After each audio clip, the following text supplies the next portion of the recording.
Salam, everyone. Hi Ram. Hi, Salam. doing well. Got a very special speaker for us today. Um, sorry, one second. I'm in the Gold Coast somewhere, so I'm just trying to find somewhere quiet. Okay. All right. So we've got Uncle Ramon with us tonight. Uncle Ramon, I'm sure all of us know him. He's been around Swami for many years, and Sadhguru since his inception in the subtle form. So just to complete our duties to make sure we introduce our guest properly, I will formally introduce him to everyone. So Uncle Ramon is born and raised in Singapore.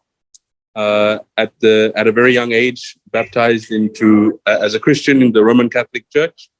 And he's a businessman by profession, and moved to Australia in December 2000 with Auntie Eileen, his wife. In his youth, Uncle had a deep yearning for spirituality and a spiritual life, and that's what led him to Bhagwan Sri Satya Sai Baba in the year 1975.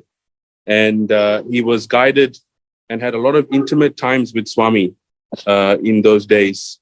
And he was actually personally guided by Swami to carry out a lot of service projects in Singapore, including starting a Sai Baba center and mental health center, homes, prison visits, and things like that. But the biggest thing he's done, and him and his team in Singapore, they've started an aged care home called Swami Home, and Swami standing for Sunshine Welfare Action Mission. And they have been doing this for over 30 years. And each step of the way was personally guided by Swami. And now Sadhguru is instructed for 2 more further Swami homes to be constructed and built. Uncle Ramon also spearheads the Sunshine Welfare Action Mission in Perth, and is doing a lot of service there. So without and on top of that, he's also an author. He's written 2 books. Without taking too much further time, I'll introduce Uncle, and Uncle, please take it away. We're looking forward to hear from you tonight. Salam. Salam, everybody. Okay, thank you, Sangeeta, Pravesh, and the team who organized this Zoom satsang daily to invite me to share my experiences. I also like to thank our beloved Swami for the opportunity to do the sharing to all our brothers and sisters who are attending this Zoom. All right. Now, I just want to mention, I think if you read my bio, I was a baptized Catholic. And in 1975, a friend of mine recommended a book called Man of Miracle, and that was the life-changing for me.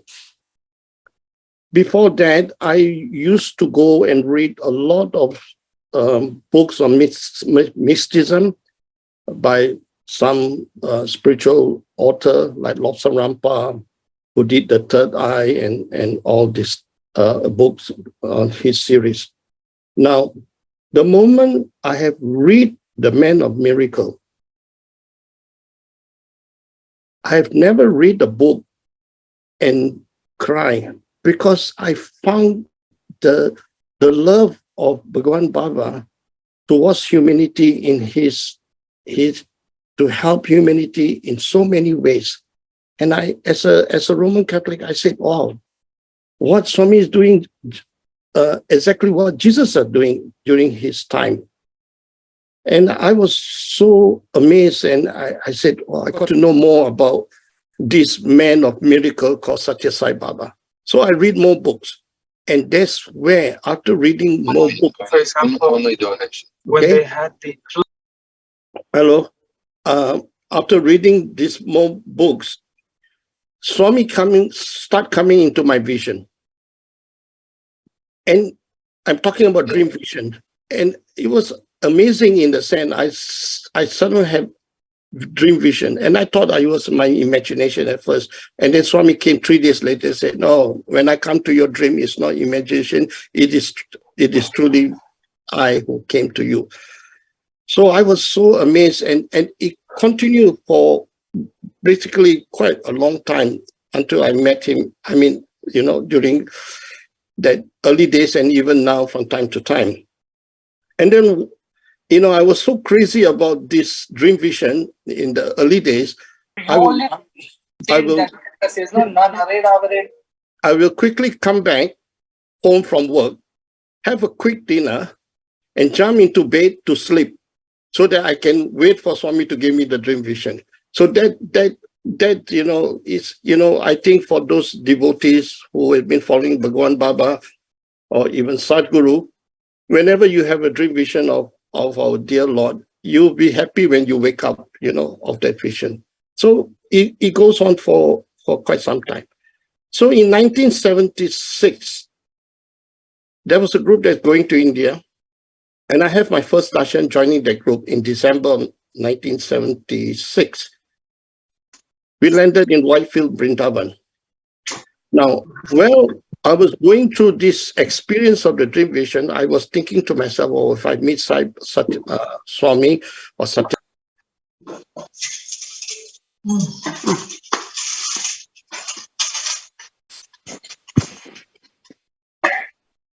Oh, am I muted now? Oh, can you hear me? Okay. Yeah. All right. Okay. So I have this ego in me where I feel that I feel that I'm very special. If I go and see Swami in my first darshan, he will recognize me in that kind of thing. But on my first darshan in Whitefield in 1976 December, we were sitting those days. There's not many people, so we get a front row, a group of 30 people from Singapore and some Malaysian. He walked past by and was looking at him.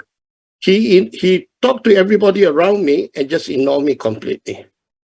So I was saying, how come, Swami? I thought you have come to my dream for so many times, and how come you ignore me? Then I feel that, oh, what have I done wrong? Now that is my first test of going over this feeling of we are special because Swami come to you. And that is, to me, is an ego test. And Swami crushed that test. My first darshan and the first test is the ego test to crush this ego. And he just walked past by me. All right. So I just look at him and I said, I pray in my heart. I said, Swami, if you don't want to look at me on this first darshan, it doesn't matter. Your grace has brought me here. My seeing you, having your darshan is a blessing itself. So I'm quite happy to be here, seeing you, even if you don't recognize me or don't give any acknowledgement to me. So, okay, Swami went round as it on the normal, I don't know if it's a Thursday, because during that time, Thursday and Sunday in Whitefield, they're having darshan, I think it was a Sunday. And then what happened, he walked past and he was walking to his old, not the Tri Vrindavan, which is the old building. The Sevadal, he spoke to one of the Sevadal, then he came rushing. Okay, can we call the Malaysian group to go into the compound? Swami wants to see the Malaysian group. And then some of the Singaporeans said, oh, Malaysia and Singapore, we are together. Why don't we all go into the inner compound of Swami's old residence at that time? So we all seated together, men on one side, ladies on one side. So, and Swami was looking and smiling at everybody. He walked into his house, took out a basket of vibhuti, a basket of vibhuti.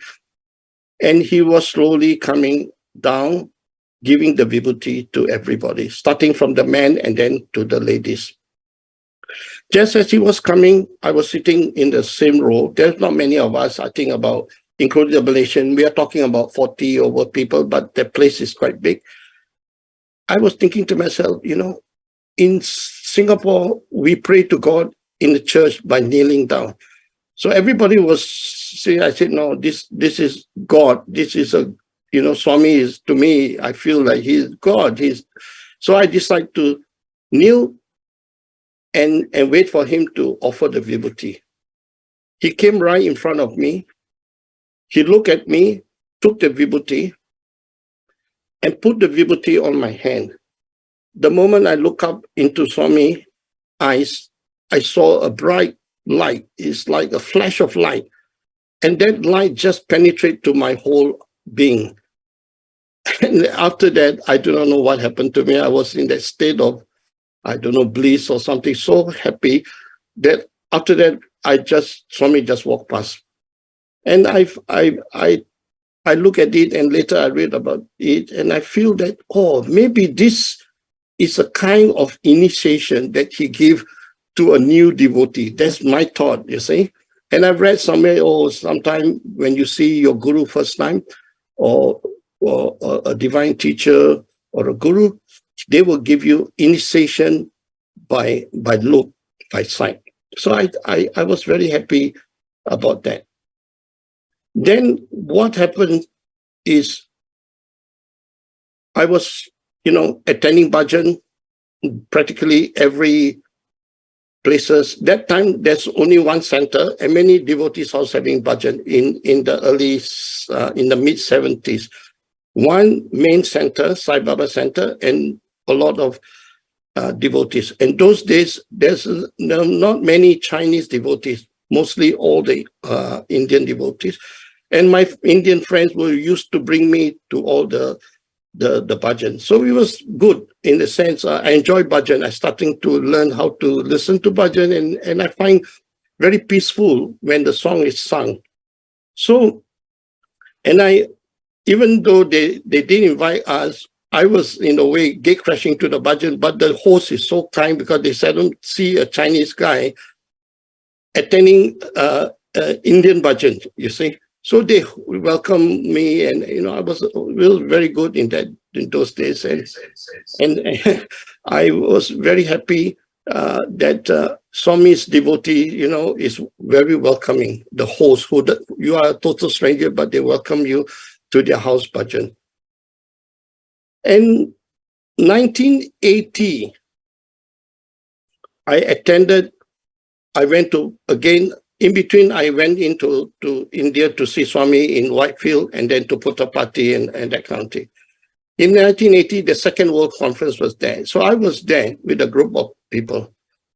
And it was really, wonderful to see a world conference where so many devotees around the world, all the Sai Baba centers devotees, the Western devotees, and everybody converging to attend the birthday and celebrating the birthday with Swami. Now the thing about after going through that, I felt that we should do some things, some service work in Singapore. And one of Swami's teaching that captured my heart is that service to man is service to God. So I thought, okay, if I come back to Singapore after this world conference, we should start doing service. So we had a group of devotees, Baba devotees from all walks of life and different culture and races. We gathered together to start our first service. Then we were doing that for a year, and later, with Swami's blessing, we registered the second Sai Baba Center in Singapore. We do have all the other components like the spiritual wing, the women's wing, the Balavikas, at that time it's called Balavika, then EHV, the education wing, and then the service wing. But basically, we were doing a lot of service. So we started that service for many years, from 1981, after we registered that center, up to 1986. Now, I just want to share with you I'm looking at time. I hope I don't pass my time. Uh, we go to various places. For example, a nursing home, aged care home, children's home, the prison, the drug rehabilitation center, and all these things. But I would just like to share with you one very touching thing that happened in prison in Singapore. Just quickly to let you all know, we were given the permission, and we are the only one that goes to the prison to do service for the Indian prisoner, because those days most of the prisoner, the Christian group comes in and do what we call their services to them, but there's no Indian group that goes to do service. So we thought, we came in as Sai Baba group to do service, and we conduct bhajans and this and that. That's the story of this particular Indian prisoner. He's from Malaysia at that time. He was from Malaysia. He came over to Singapore to work in the construction company industry. And it so happened one evening after his work around 4 or 5 o'clock, he went to meet his friend for a cup of drink in the food court. And when he did that, the police came and caught all those people in his group in that table. And he don't know what's happening. And later he discovered that one of the group members in that group, some of his friend, has stabbed, or they have a gang fight and killed somebody, around that vicinity. So when the police heard about it, they just grabbed everybody. And he was that so-called, he said he's an innocent victim because he doesn't know. He just came in to have a drink and he was caught by the police. And he tried to explain to police that he's innocent. He doesn't know what's happening. And the police doesn't bother, because as long as you are in the group, I catch the whole lot of you. In Singapore, there's a section 55 where you can go to prison under under the Gangster Act for many years without a trial. So this guy was so sad because he was about 30-ish plus. I was with him every month. We go to the prison, and he told us about his story, and he was crying, and he said, I'm working here, and now I'm in prison. My wife and my children are in Malaysia. So we told him, pray to Swami, pray to Sai Baba. You pray to him and he will help. So he started praying, and to cut the story short, he started praying and appeal. Then he got a trial, so to speak, to go to court and present himself. His family members and some Singapore relative managed to get a lawyer for him. And then they have to go on the various procedure on the trial. And then they said, okay, we will. He was in the prison for, I think, about 3 years already that time, without trial. And he don't know, he'll be there for another 10 years without trial. So he was so worried and sad. They have fixed a date for the trial. So on that previous, when that month that we went, he told us, oh, they have fixed a date for the trial. And we said, okay, pray to Swami, pray. And he said he took the vibhuti, he attended the bhajan, and he was praying. We make a small makeshift altar in the prison compound to do that. And he prayed. And he said, I pray to Swami Sai Baba, I will not mix around with bad company. I don't want to go into prison. Next month, when we came for the same, seva in the prison, we met him, and he was beaming with joy. And he told us something which is really amazing. He said he was praying to Swami, and the date for the trial is on that date. So that night before he was praying, and then prisoner, every morning, they will be given certain time in the morning to do some exercise in the basketball court, or, a place, open space. So he was worrying and thinking and walking around in that open space. Suddenly he saw something shining on the floor. But the other prisoner was at their own, and his mind was thinking about the trial the next morning. He saw a pendant, a small little pendant, and he picked up and he saw the picture of Sai Baba in the pendant, a small little shining golden pendant. And he said, "What is Sai Baba pendant doing in the prison courtyard?" So he quietly keep it in his pocket, and he went back to and he said, "Swami, please, you come with me to the court for the trial, and please help me." And in the trial, the judge looked through all his records and his lawyers have presented. Finally, he was proven innocent and given a discharge. So this is a story of a prisoner I share about to you all, that our service, when we go there to help these people who are really in trouble. I know it's not easy because in the prison, they have various style of personality with, all the tattoo and everything. But Swami is there to guide us in that service. So that is about the prisoner story, which I just want to share with you. And I have to go through as well. And then as a center, we did the first symposium, a forum on the life of teaching of Bhagwan Sri Satya Sai Baba, sometime in mid-94. And to make it, to just go to the gist of it, when we were planning this, we prepared a kind of a pamphlet to bring it to Puttapati, and Swami signed it with love and blessing. So we were very happy. That was 6 months before the event. But the problem that we faced later was the Singapore government has not accepted the Sai Baba organization at that time. And we are still considered as a cult at that time. And when we invited our foreign speaker, Dr. Jagatesan, I think many of you who knows him in the past, I mean, he's still a devotee, and Dr. Ang Junsai, as our keynote speaker, during that time in the 80s, they travel around Asia and to give talk about Sai Baba. They are the keynote speaker, but the immigration department refused to allow them to speak.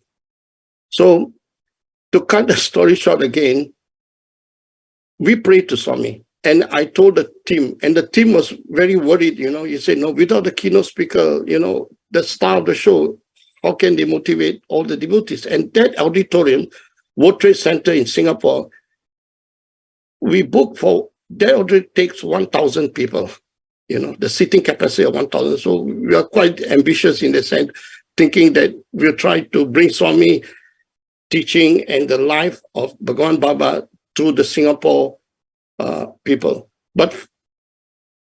And I told the committee, I was the chairperson of that organizing committee. I told them, I said, we must have faith because Swami signed in that pamphlet with love and blessing. This event will go.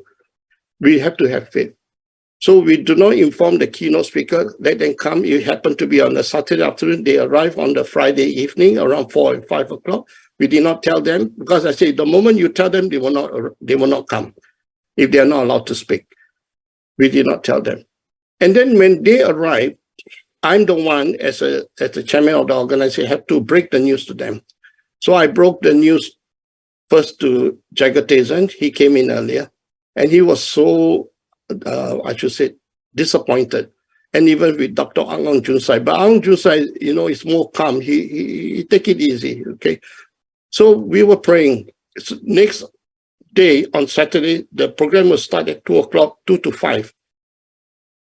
And then what happened was, Jagatesan was having dinner with us. Nobody have food, have any intention, to eat because of this. And Jagat asked me, Ramon, do you know who's the minister of, who's the minister for immigration? So I told him one doctor, I just forgot his name, it's so many years ago in 1984. And he said, yes, I know him. He's my neighbor who come to my house, Bhajan, son-in-law. So I said, oh, interesting. So anyway, he said, I will call auntie, the elderly lady in KL to find out where is she. And then they said, oh, auntie is gone to Singapore to see the daughter and the son-in-law. So he contacted this minister's house, and so happened that auntie picked up the phone. And he said, auntie, your son-in-law doesn't want me to speak. I'm talking about Sai Baba and the good things. And the mother-in-law, auntie, was saying, okay, you just tell your organizing committee chairman, hold on, put down the phone, call back in 10 or 15 minutes time. 15 minutes time when we called back, it was quite late in the evening, about maybe after dinner, about 9 o'clock. The minister approved for the two of them to speak, said, get our chairman to bring their passport, go to my immigration, see my director of immigration, I will approve for them to speak. This thing shows me about faith and surrender, because any government organization or department like immigration, if they reject your visa or anything, they're not going to give you any reason, because they don't usually do that. But because of Bhagwan Baba, that this event eventually, and 1,000 people really turned up. And that was the biggest gathering for us in Singapore in 1984. So, like I said, Swami is guiding us if we have faith, if we put faith and surrender. I only look at his signature, on that pamphlet, with love and blessing. And I told the committee, of course, the committee is shaking. And I said, look, we should have faith. Swami will create something. And this is how this event happened and eventuated. And Swami was happy. Later on, we went back to Puttaparthi, show him all the photographs, and he was very happy. And he said, yes, my blessing. So the other thing is, we are doing the service for many years and visiting all the homes and charitable organizations like the Children's Home and all this thing. Finally, the team decided that we should run our own institution. And we bought a small little nursing home in the northern part of Singapore and called it Swami Home, under the organization named Sunshine Welfare Action Mission. So it was in 1986. And, we are a small group, we develop.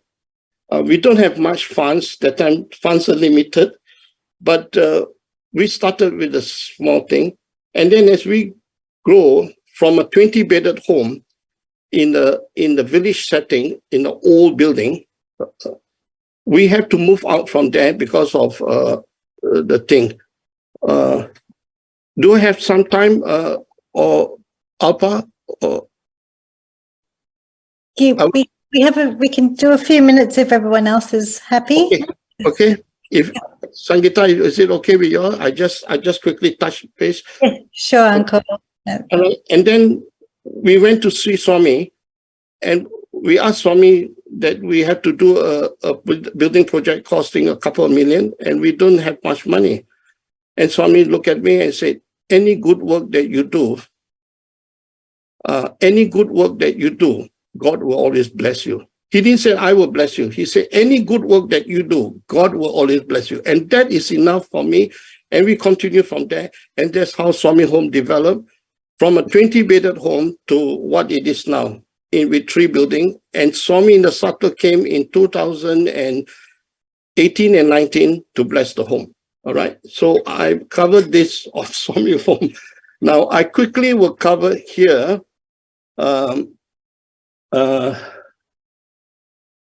You see, when we were doing the Swami Home, now we got a few hundred staff and all this thing. Swami's teaching is always to guide us on sharing the human values to all staffs. All right. Because they are all paid staff. All right. And the committee should lead by example.